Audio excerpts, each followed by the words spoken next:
Hi everyone, my name is Sam. I'm the technical lead within Dear Digital, and I'm your host today for a discussion with Amelia from Froomle. Froomle is a very exciting Belgian-based company founded by professors from the University of Antwerp that have done work for Apple and Netflix and other companies that use AI-based product recommendations. And now they're trying to bring it to the masses with adding their technology to an app for Shopify merchants so that these merchants can personalize their storefronts based on the interests of the customers. If you have any questions, please reach out to me via LinkedIn at Samuel Reader or via email at sam@deardigital.be. I'm always very happy to take on these discussions offline. So please, if you have any questions, concerns, or just want to learn a little more about this topic, feel free to drop me a line.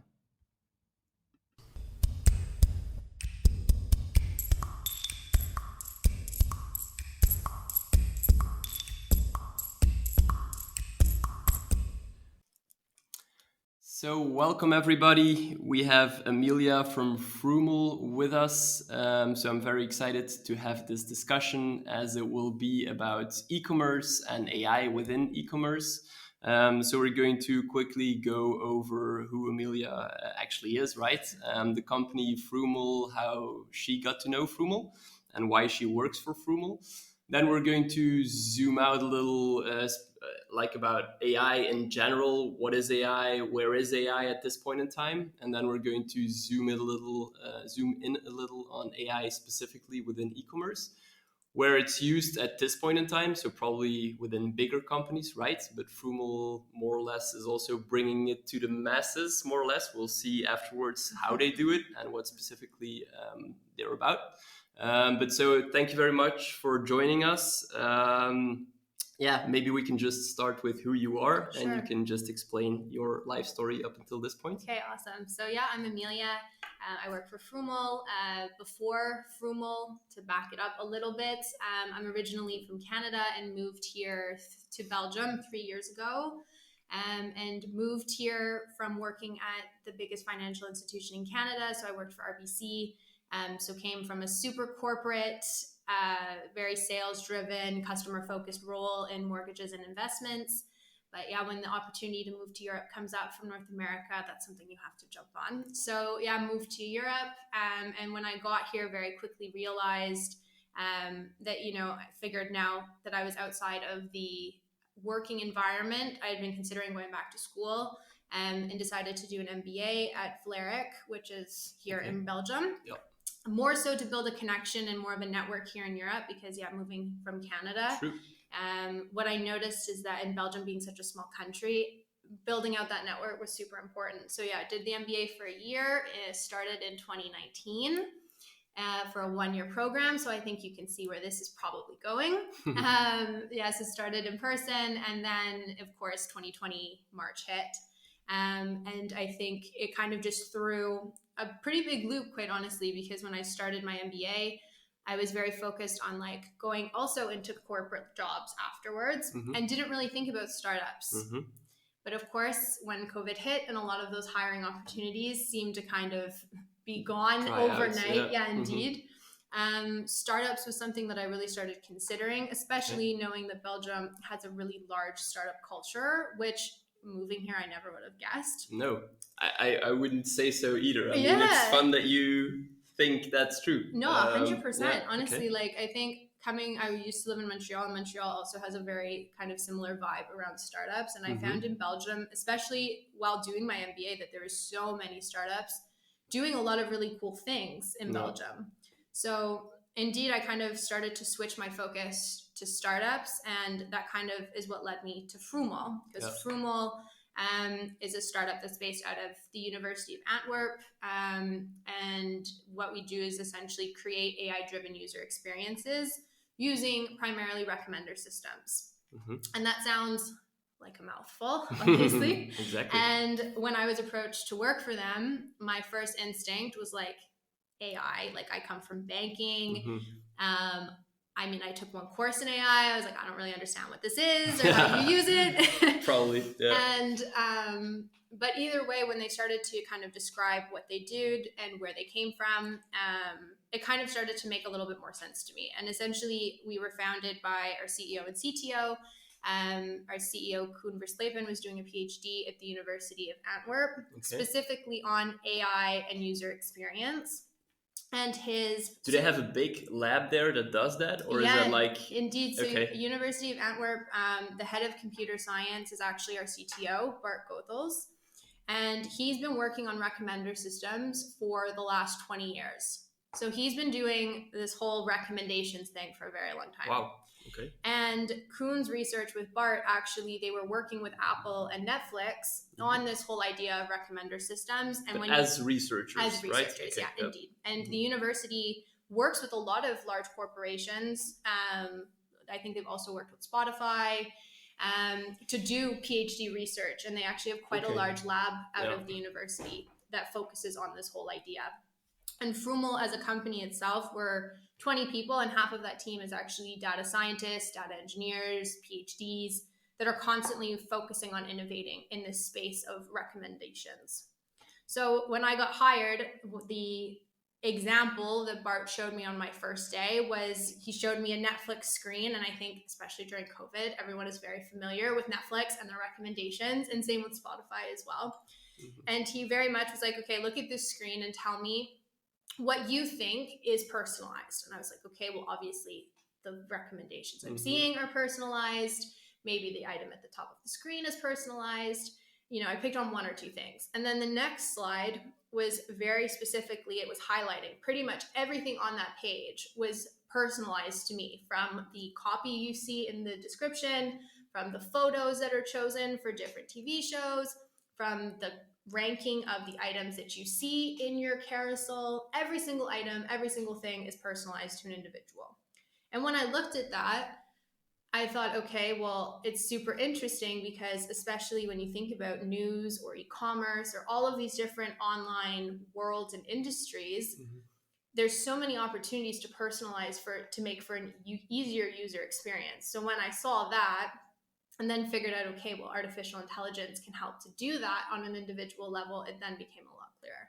Okay. So that's kind of the Froomle and the intertwined explanation. So first of all, for me, it's quite interesting to hear that the University of Antwerp is able to work for companies like Apple and stuff, because I would think that those guys just go to Stanford, right? And don't need Antwerp. So that's quite cool as a Belgian guy. I mean, I don't really care about where the research comes from, but it's still like cool to hear that, we can compete more or less, or that we have talents that they need, right? Yeah, 100%. So it's, and then, second of all, I just want to say that it's a very good idea, I think, for you to start with the Vlerik school, because you dove right into that specific niche that you wanted to be in. And I think that was a very smart way of coming into a country. No, indeed. Because otherwise I think it takes a long time to get to know those people, right? No, for sure. So that was, it's nice to hear that you were able to do it, because otherwise maybe, who knows, you had to be, connecting to people for years and years before you would have been able to join those guys. Yeah, for sure. So maybe a little bit about AI. So, okay, it can do certain recommendations. Is this really AI that we talk about? Because I, for example, sometimes see quite a lot of articles that just state that we're not there yet, that a lot of companies are stating that it's AI, but that it's actually not really. Yeah, 100%. I just wanted to hear your thoughts about it, because I'm not really at all an AI researcher or whatever. So I'm just asking myself. So maybe we can place it on a timeline. So in the 90s, I think, right, after the 90s, we had the dot-com crisis. Yep. Because a lot of companies were saying, we're all digital, and so there are new business models, et cetera, et cetera.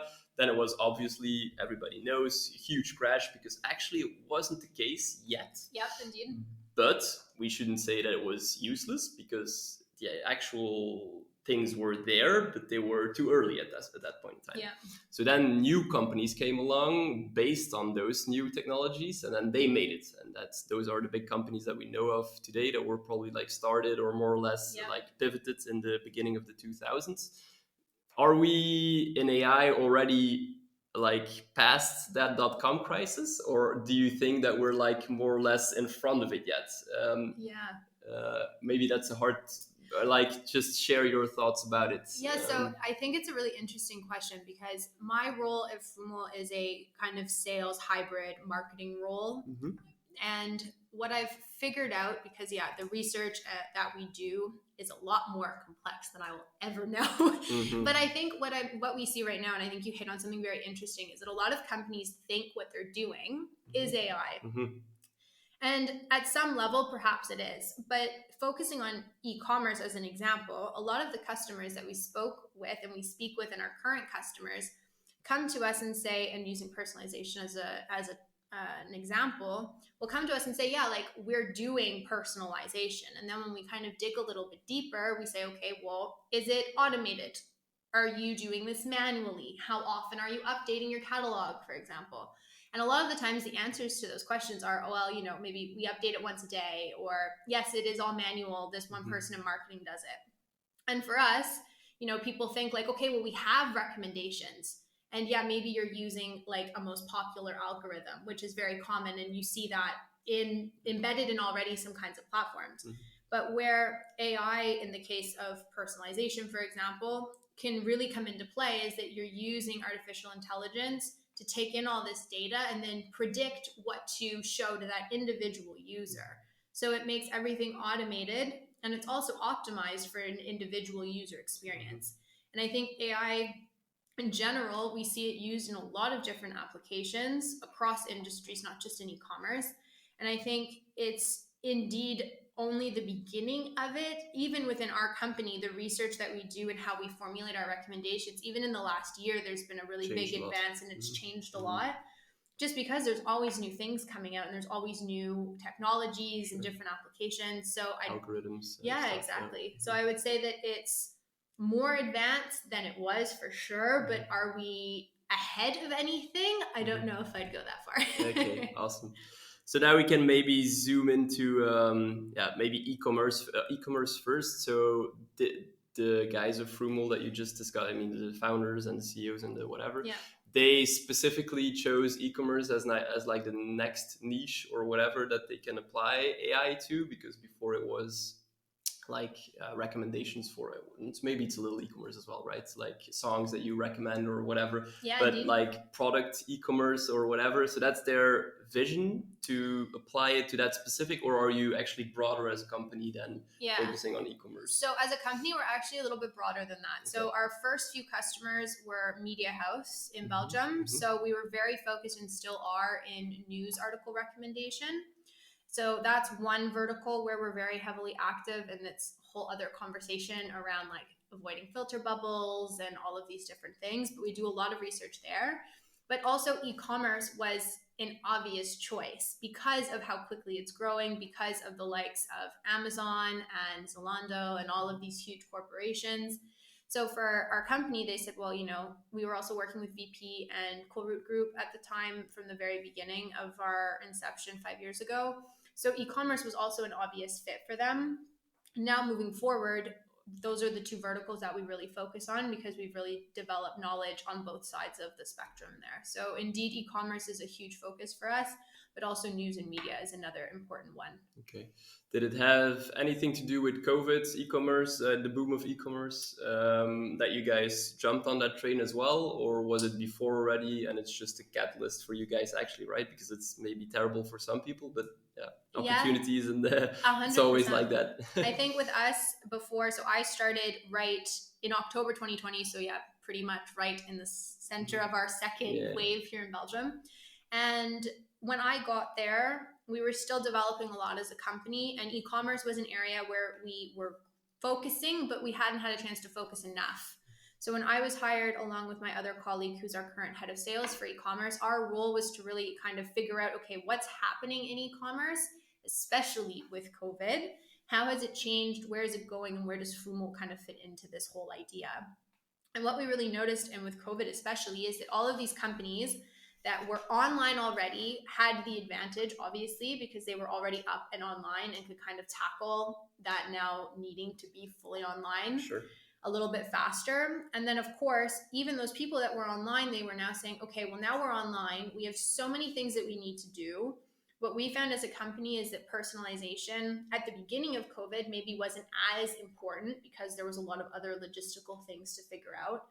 But very quickly, what people and merchants realized was, okay, well, now everybody's online, including my competitors. So I have to make sure that that user experience that I'm providing is really well tailored, makes sense. You're avoiding any kind of frustration. Because if that user has a bad experience, there's nothing stopping them from just saying, okay, well, this website wasn't what I wanted, but the competitor, oh yeah, maybe they're going to be better. So keeping your customers becomes a lot harder. So what we found is that with personalization, that was a tool that merchants could use to kind of help craft a better experience, and not only obviously help increase their KPIs, but it also creates a better user experience and better loyalty at the end of the day. So I think COVID just kind of accelerated a lot of things that were already happening. And I think that's what everyone is kind of saying now, especially like knowing that it's increased. It was something like 5 years is what we saw in 1 year, that very famous statistic. Exactly. And I think, as a tech company that was focusing on e-commerce, it was to our benefit as well. But it was also with a lot of learnings to help merchants in that time. So. Okay, so now I would just like to try and grasp how big e-commerce companies probably use AI or recommendation engines a lot already, probably have been for quite a while. 100%. So the experience that people have on those big e-commerce websites, they actually already are like encountering that kind of recommendation. Maybe they don't really know it, like the slide that you were discussing on Netflix. So maybe, first, can you zoom in a little more about the personalizations that you saw in Netflix? So, for example, one thing that I wanted to ask, so the image that you see on a specific film changes so it's not like one image and one title. So that changes like... Yeah, okay. Indeed. So what Bart was explaining to us, because this kind of blew my mind also, he was saying that, like, technically when Netflix is putting out these different ideas, what they'll do is, there's always a few different images that you create for these things. And based off of the person that they know is watching, maybe it's a certain genre, or maybe it has two genres, and you want to kind of cater the image to be one genre. If it's like me watching versus if it's my boyfriend that's watching on his profile, what would I want to show to him to maybe entice him a little bit more to want to watch this movie? Because they have our separate watching histories. But also, if we're watching on the same account, it's figuring out how you can use AI to kind of decipher, okay, who might be using the account at this moment. And having the separate profiles with Netflix as an example, it's very clear who's watching based on the recommendations. Because if I think about, like, we have a shared family plan. So if I think about what my dad and my brother are watching versus me and my mom, they're so different. And if you look at the photos, if you look at how the copy is done, and not to say it's going to be super drastic, but there might be some difference in keywords and things like that. I think it's very interesting to kind of deep dive into that a little bit more, just in Netflix on its own. Yeah. I wonder, like, if there is one metric that is there in Netflix, like how much more time do we think people spend because of that specific area of their business? Like, if you understand what I mean, like, 100%. If you zoom out all the way, probably that's the thing that they're looking at, right? Because that's very important that they invest in that, probably. But I'm wondering, because you can also discuss the negative effects maybe of that. Yeah, so I wonder, as a total outsider, if you have to drill it down to one number, how much of Netflix success is based on this AI thing that we're talking about, which would be like 100%. Interesting to grasp. Is it double the amount that people would have spent on Netflix, for example? I mean, so it's cool to think about, right? It's also a little scary probably, but then again, it's just because it works so well, that people want to keep on watching. And the same in media, of course, right? And you guys focus on that as well. 100%. So you have a little bit of a siloed way of thinking about the world, because it just keeps on feeding you with specific information.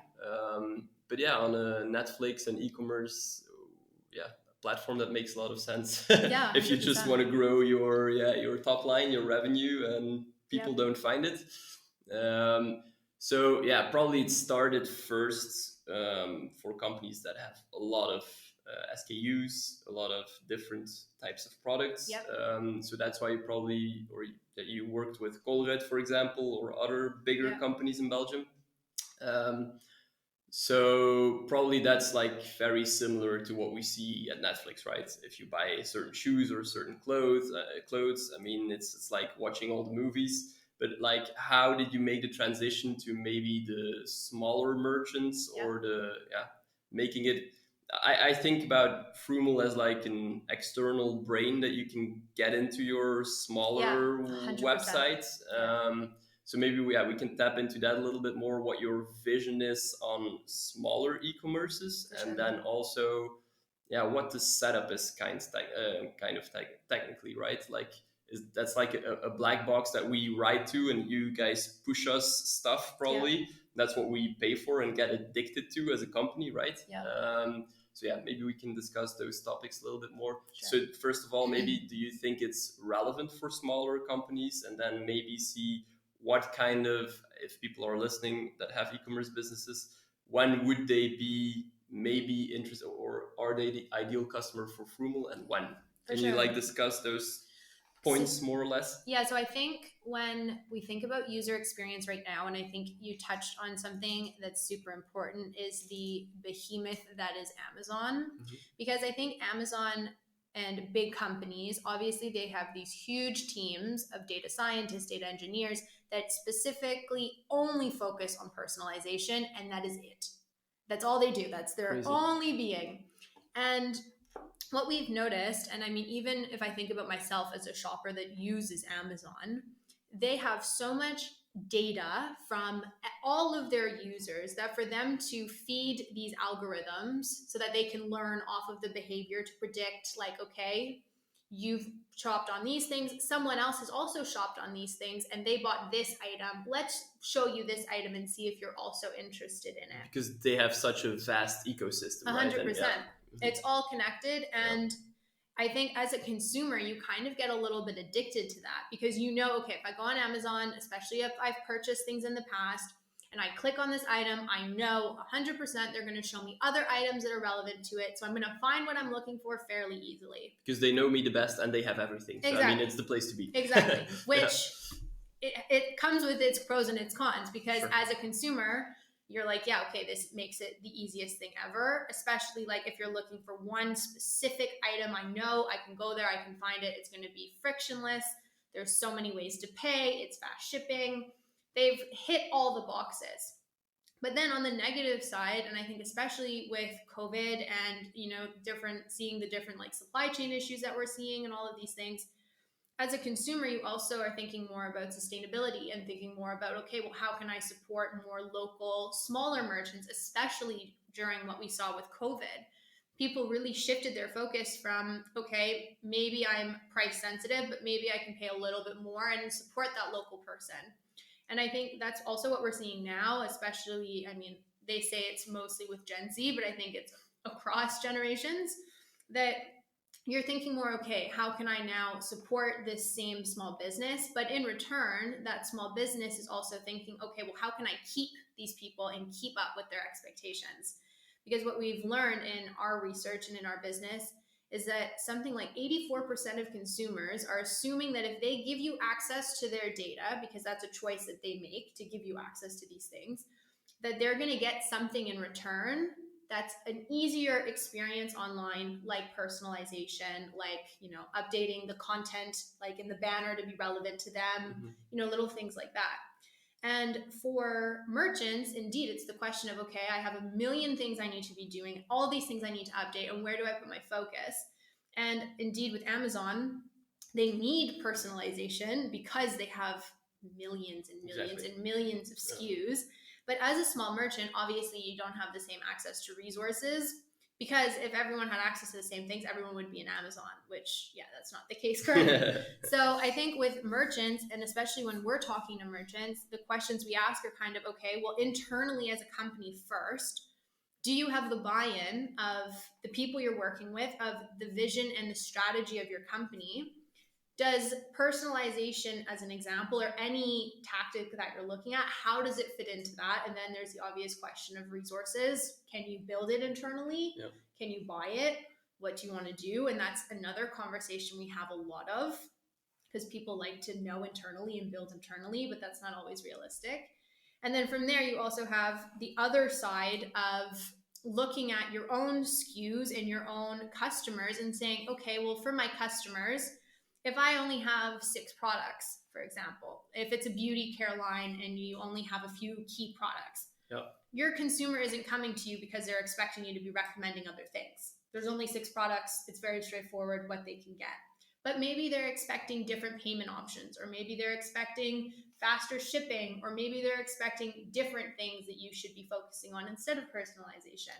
Yeah, maybe content based on their skin type or whatever, exactly. And they don't want to see other skin types, or yeah, indeed. Or like if a lot of, just with beauty as an example, now we're seeing a lot of like virtual try-ons to see how would a shade look on my skin, or how if I fill in this form and I give you information about my skin type, what would I be using? And I think depending on the industry, it's going to be very specific, but personalization is obviously important, but you also have to look at it in the context of your business and also of your customers and what they're expecting of you. Because for us, when we think about like an ideal customer, and I'll focus on e-commerce and not on news, we have customers that have, or actually I'll backtrack, for our recommendations to work, we use 2 different variables. Page views, so what are people looking at on your website? Where are they clicking? And we get that through first-party cookie data. So we're taking anything that merchant is already collecting and feeding it into our AI machine or our algorithms. Mm-hmm.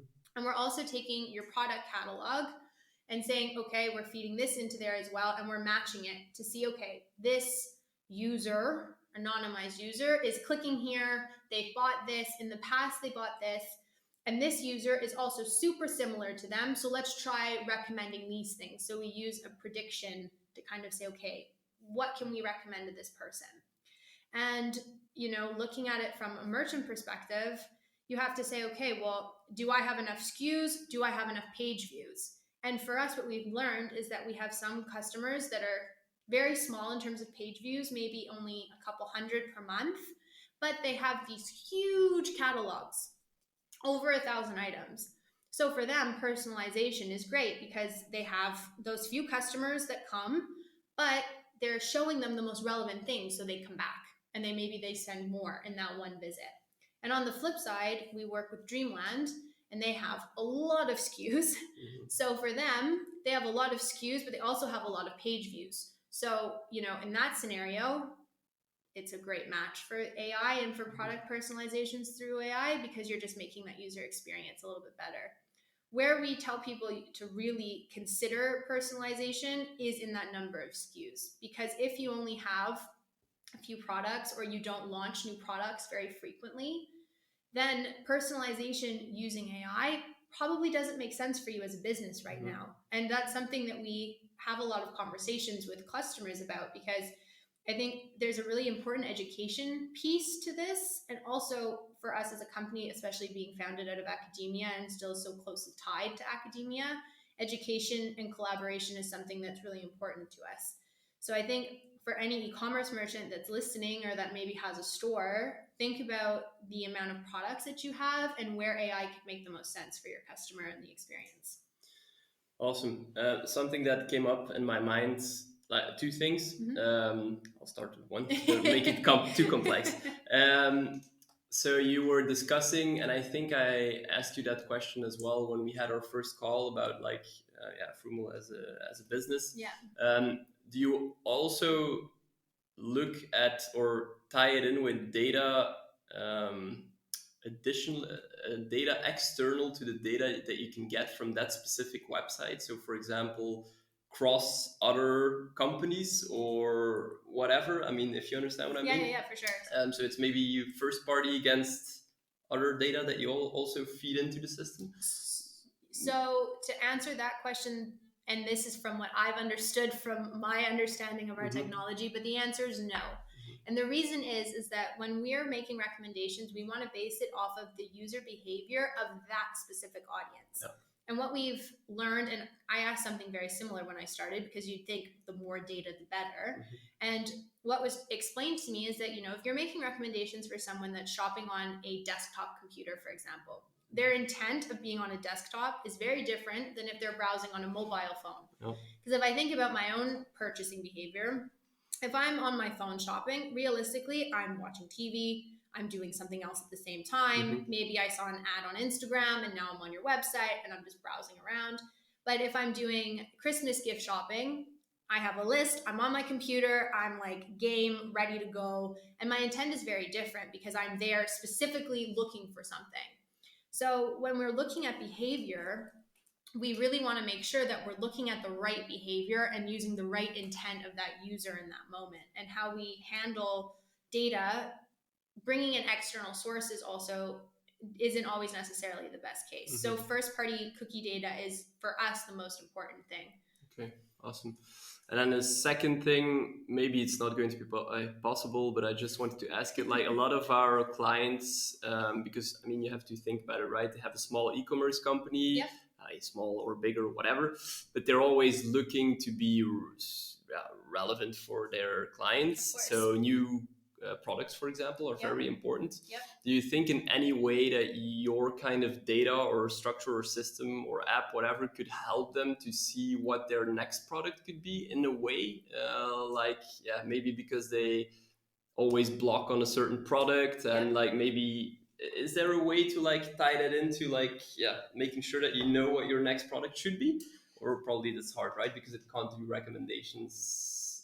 So it's kind of a mix, and it's actually an interesting question because internally we've been chatting about a very similar idea, because what we provide to our clients is obviously there's a lot of data insights that we provide because you want to know how the recommendations are working, what's the ROI. But one of the things we can also tell them is, because we use your entire product catalog, maybe we're recommending things that you wouldn't think to recommend to a specific person. So it really gives access to maybe your more long tail items, the items that are maybe a bit more niche, compared to the popular items that you're always pushing and that will always sell on their own. You don't need AI for that. But we're able to show a merchant, these were interesting combinations that were bought together. These were different things that were purchased from a catalog that maybe you don't see as much. And by giving that kind of data, that allows them to take insights to maybe figure out, okay, well, this product actually sold a lot better than we were expecting. Maybe we can use that data. And we were actually looking at a project because in e-commerce, obviously, influencer marketing is a very huge part of that. And from my own personal life and knowing people that are influencers and the process of them getting a product, putting it on Instagram, for example, having that swipe up link, and talking with agencies that do influencer marketing and them saying, well, we don't know what's happening on the influencer profile. We don't know very much about that audience sometimes. And there's just this kind of like disconnect. So what we were thinking about and what we're kind of figuring out how to develop is, well, okay, you have this product, you send it to an influencer because they have access to a certain audience. And if you're using like a Google UTM or something, that they're coming from this specific person. So what we're trying to figure out is, okay, well, once you have that person on your website, how can we use our AI to take that product information and knowing that they're coming from this specific influencer to recommend them products that are going to be relevant, knowing that they're coming from this audience? Exactly. Okay. Because the amount of times, again, from like personal experience, I'm very susceptible to Instagram ads. When I see an Instagram ad and I click on it and I go to a product and let's say, okay, maybe it's not what I was looking for, or maybe it's out of stock. The next most important thing to keep me from bouncing is the next product. Exactly. Yeah. Is showing me what's going to be relevant, showing me something that is in stock or whatever the case may be. Yeah, and so before you wouldn't have had a lot of data to recommend them yet if you just look at the data from the website, but because you know that it comes from a certain source, you actually know a lot more and you can do a lot better recommendation. But it's an interesting point you touch about other products that you wouldn't have thought about that go with a specific product. Yeah. Because like what I was more or less going towards with the products and stuff, maybe they then know that specific niche of a product that they thought was very long tail, Yeah. like they can think, oh, but around that product we have other product ideas that we should maybe make, because that makes a lot of sense, right? Now that we see that it 100%. sells a lot more. So that's actually very interesting. It actually keeps you critical, right? I mean, it's 100%. an additional employee that can, like, from a very other world, can feed you in about information that you wouldn't have thought about. That's more or less how we can think about it. Then also we are an agency that does ads, right? So I was wondering, because you were saying like the images that you see on Netflix and stuff, it makes a lot of sense to also let people, but that's then on Facebook, for example, but that helps you select specific images or ads for your customers. But you can learn that, of course, through your Facebook ad. I'm not the marketing guy, but I mean, it's what we basically are doing constantly, right? You make a lot of assets and you just put them before the people on Facebook, and you see what the click-through rates are and what works best and stuff. So that would be like interesting too, to have that critical mind that AI can be, to like help you be more critical about the assets that you make, and that and the assets that work for specific people. I would say so. Okay, interesting. Then we came into contact because you have an app for Shopify now. Yes. How does that specifically work? So that's like a plugin, an app, like everybody knows that has a Shopify store. 100%. And then data is just taken from that shop and fed into the algorithm because you installed that app. Does it like make the website a lot slower? That's one of the things that we hear a lot, right? Of course, people, so do we. Are like, oh shit, my store should be very fast. I mean, they probably invest quite a lot into trying to make it fast, and it's probably a big concern that such a system would slow it down. Can you say something more about that? For sure. So I think with us, the reasoning behind Shopify, there's a slightly biased reason, and then there's an obvious business reason. I'm originally from Ottawa, where Shopify is founded, so I'm very familiar with Shopify. Awesome. So when we started really building out our e-commerce vertical, one of the things my colleague Ada and I realized very quickly is that the moment you're speaking to a merchant on any of these platforms, the first thing they want to know is, do you have an app? And rightfully so. They create this huge ecosystem that make it so easy to try different things, add different plugins, and really anyone can do it. You don't have to have a crazy coding background to be able to put these apps into your store. So for us, we realized very quickly, okay, well, you know what? Like, we have the technology. We just have to figure out a way to turn it into an app. And then it'll make our lives easier. It makes the merchant's life easier. Because in a non-app setting, what we typically do is we connect to clickstream data on your website. And then we also connect to your catalog through using APIs. And from there, once you're connected, when a page loads, you send a request to us. We push back the products in under 100 milliseconds. So the question about, does that make our website slower? No. But what we noticed is that, okay, well, for us, we needed to make an app for an e-commerce platform. And Shopify was an obvious choice just based off of the amount of stores that are on there, and also their growth, because, I mean, the amount they've grown, especially during COVID and even in the future as they become an even more all-in-one platform. For us, it made the most sense to be the one that we tested with. So we started working with an agency to build the app for us, because we knew, like we tell the merchants we work with, you have to know where your strong points are. And for us, building an app specifically for Shopify was not it. So we partnered with an agency called Woolman that built the app for us. And we worked with them to figure out, okay, what do we need to have in this app? And in the end, in November, we launched a fully native Shopify app that indeed, like you said, connects to everything that you already have in Shopify. So like a typical app, you just have to go through, you accept, and there we are. And then within a few clicks, you basically take a section, as you do when you build your website. You just add a little Froomle section, and then you have AI recommendations happening right away. So Froomle fills in that section. Exactly. That's exactly what it is. So you can basically, when you look at your website, you add a Froomle box and you say, okay, I'm on my homepage. So maybe here I want to show most popular items. But that most popular items is using our popularity algorithm. But the point of it is to show diverse products. So if it's a new person on your website and they've given consent or they haven't given consent, you can already show some things that maybe will pique their interest right away. Whereas if you're on a product page, obviously, whatever recommendations you're going to show are probably going to be related to that product in some way, be it similar items, be it complete the look, or whatever the case may be. So with AI, what it allows you to do is it automatically takes into consideration where the box is placed to then send back what's most relevant in that context. And with Shopify specifically, you can place our boxes wherever you'd like.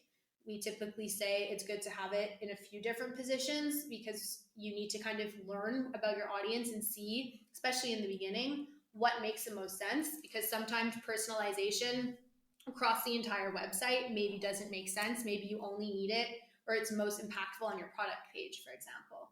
But it's through testing and using the app that you can kind of see that information. And then our team obviously is there to help and figure out the strategy behind it. 2 questions again. Yeah, sure. How long did it take to make a native Shopify app? I think it's, I asked the question a little bit egocentrically or whatever, because a lot of our merchants, or I'm going to zoom out a little, the first podcast that I did was with a systems guy. Okay. And a lot of people, they don't understand how complex certain things are anymore because they're used to shopping on Amazon and all those Shopify websites. They look very nice and they're like, how hard can it be, right? 100%. Just create an Amazon for me. Yeah, it's exactly. Like, probably they spent 10 billion to create the thing that you use a lot. So for sure. How long did it take? How hard was it to make the Shopify app? Hopefully it was very good agency, so hopefully it went very smooth. But like, just to have a sense, like, to create something like that, and you obviously did a lot of work before that. I mean, you created the software already, so you just had to plug it in more or less. But so, how long was that, and how crazy of a ride was it? I mean, honestly, so for us, there was obviously the technology was done prior. So that was already very helpful. And it was just figuring out, okay, how do we take all of the technology that we have and make it into a very concise first version for Shopify? Because of course, when you're building something like this, you want your MVP and you want it quickly, but you also want to make sure that it's meeting the need of what's out there. So for us, I think it took a good 6 months of research and really making sure that like Shopify was the right one, getting the right buy-in, finding the right partner to help us build this, figuring out what we needed to build, because when you're not an expert in that, it was figuring out, okay, well, how do we want to launch? What do we need? And we figured out very quickly we needed someone that was an expert in Shopify, because otherwise it would have taken us so long. But from start to finish, we started working with them on the app in July, and it was approved in November. So that's 4 or 5 months from very start to very finish, up and running, which for us, quite honestly, we had no clue how long it would take. And when we first got the timeline from the agency, we were like, okay, that seems really quick. Like, great. So we were like, okay, sweet. But the ride itself was one that was super enlightening, I think, for our company as a whole, because it really makes you think about a lot of different elements that we maybe hadn't thought about. You go in and you think, okay, well, we have our pricing strategy, we know all these things. Then you come in and the restrictions or the regulations around how Shopify functions kinds of turns everything on its head. Sure. Which I don't necessarily think is a bad thing even, because it just makes you re-examine what you're thinking of doing. So for us to make a fully native Shopify app, and we also started when Shopify announced their 2.0 version. So we were very lucky that we were able to take all of that into consideration, because otherwise it should have started again. God, it would have been really bad. So for us, it actually worked out timing-wise super well. And then building the app within the 2.0 sphere also made it a lot easier for us. So indeed, it was quite the learning experience, but we have a lot of really solid information to take into the next app that we'll create for the next platform. So. But it's quite cool, right? The Shopify 2.0 stuff, it's really, they did a very good job. It makes a lot of sense for app developers, for the merchants and stuff. There is a lot of things. Then while you were talking about how you specifically have the app and how it works on Shopify, etc. I was thinking, and it may be a little bit on a limb here for the customer side of the people who are listening, but I was wondering, like, now you do recommendation for products. Yep. But I can imagine that, for example, showing certain discount options for specific people Yep. and not to other people that are Yep. maybe that have more money to spend, right? Yep. That you can optimize there, because if you think about it, it's actually quite dumb to like always show the same deal to certain people. For sure. Because if they're like, I don't really care about discounts, actually, I want to buy the whole amount, thing, and maybe I want to buy something else with it. So probably there is something interesting that you can help with too. So do you do that already at this point in time? So no, currently we don't do that. The only reason being is that because we are a pretty focused company, our kind of vision on the whole idea is to stay focused in one area so that we can continue to innovate in one very strategic way. With that said, though, indeed, it's an amazing point because, yeah, sometimes you're shopping and you're like, I just need to buy this item. If it's on sale, not on sale, it doesn't matter. And sometimes you're in, like, for example, the Black Friday, Cyber Monday mindset, and you're like, I just want the best deal that I can find. And interestingly enough, to the whole idea of like discounts and showing different prices for Black Friday, and I used to work in store retail, and being a consumer, you also have to be very conscious of discounts because sometimes you look at something and you're like, okay, cool, this is such a great deal because it was at 60 and now it's at 50. But in seasonal sale times, it's actually always $50, but they've just marked it up to make it look like it's a discount. So I think on the flip side, 100%, you could use AI to create those kinds of segmentation and figure out where you want to put discounts. And I'm sure it exists already somewhere. But I think as a consumer, you also have to be mindful of the discounts that you see because, yeah, sometimes you never really know. Or it's not a real discount. Yeah, actually, indeed. Right? Yeah. I was just thinking about there was a story about the plane tickets. That's like a very known example, right? That you go on one computer and then you see 500 euros, and then you go on another computer and it's certainly it's something else. It's like, what the fuck? So I was thinking like maybe with the whole free shipping, for example, in e-commerce, it's a huge discussion always. Like some companies, they want to offer free shipping, but others, they are like, yeah, but is this ecologically like something that you should do or not? But then as a company, and again, maybe it's a little bit strange, but yeah, companies do these kinds of things, right? That you just show free shipping to customers that would be like incentivized to buy something if they saw free shipping. But for others, you just charge for them. So it's a little strange because maybe it's not even regulate. I mean, from the government, that you can specifically charge one person this and another person that. I don't know, but something there could be quite interesting, I think. Yeah, I think to that point as well, looking at Shopify specifically, on Black Friday, they had, I don't know if you saw this, but they had a counter that showed all of the different transactions, and they had a globe that was turning and it was showing where everything was being shipped to. And then at the end, they had how much money, if I remember correctly, it was like how much money they would be donating to balance out the carbon. Yeah. Because it's a really solid thing that as a consumer, you're like, okay, well, and with flights especially, and because I fly to Canada, like I'm very aware of that algorithm and I've tried to trick it and it never works in my favor. But, you know, you look at these things and you're like, okay, well, as a consumer that cares about sustainability, if I see that if I know that me paying for shipping is because it's benefiting the climate or whatever. Exactly. Versus I'm paying for shipping, but I'm just covering something in a business's top line. Like it's a very different messaging. And I think we also see too now that when you purchase a lot of things, you know, you can offset the carbon of doing your delivery and things like that. So I think it's going to be really interesting in the world of sustainability, and especially in e-commerce, with things like, you know, last mile delivery, with having a lot more warehouses that are closer to different areas, and that's more an Amazon thing or like bigger companies. But I think it's going to be really interesting to see how that kind of offsets in the future.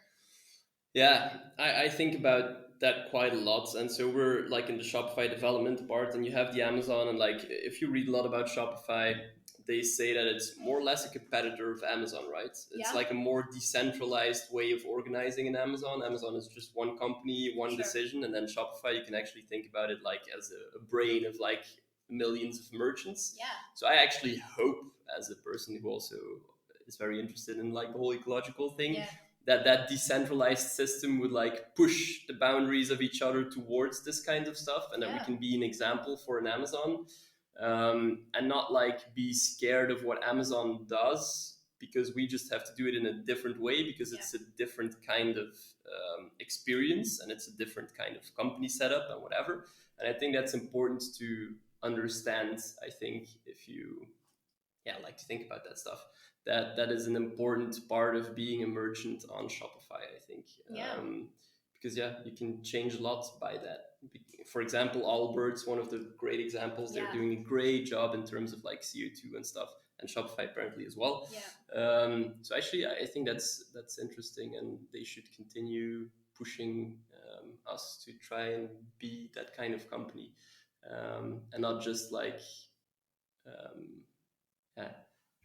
cave under the huge might that an Amazon has on those small brands. So that's actually quite cool if you think about Shopify then as a brand and a marketplace that allows those types of things. So quite cool. In Ottawa, you feel the presence of Shopify a lot. It's something that people discuss. It's one of the biggest companies probably from there. Honestly, it's one of those things. So like where I was based in Ottawa when I was working for the bank was in an area that was close to downtown, and the Shopify folks and the first few people kind of lived in the area. So you heard rumblings about it, but this was probably 5 or 6 years ago when, people were building websites using Shopify and all of these things, but like you didn't really know what it meant. And then very quickly they started to grow, and they had quite a large office in downtown Ottawa. And like, if you knew people that worked at Shopify, you like knew that they had like a super cool culture and all of these different things. So it became very much like a source of Ottawa pride a little bit, because Ottawa being the capital of the country, there's government buildings and it's very government known. So having this like really cool tech element to it now is making it become a much more, like a much more technological area.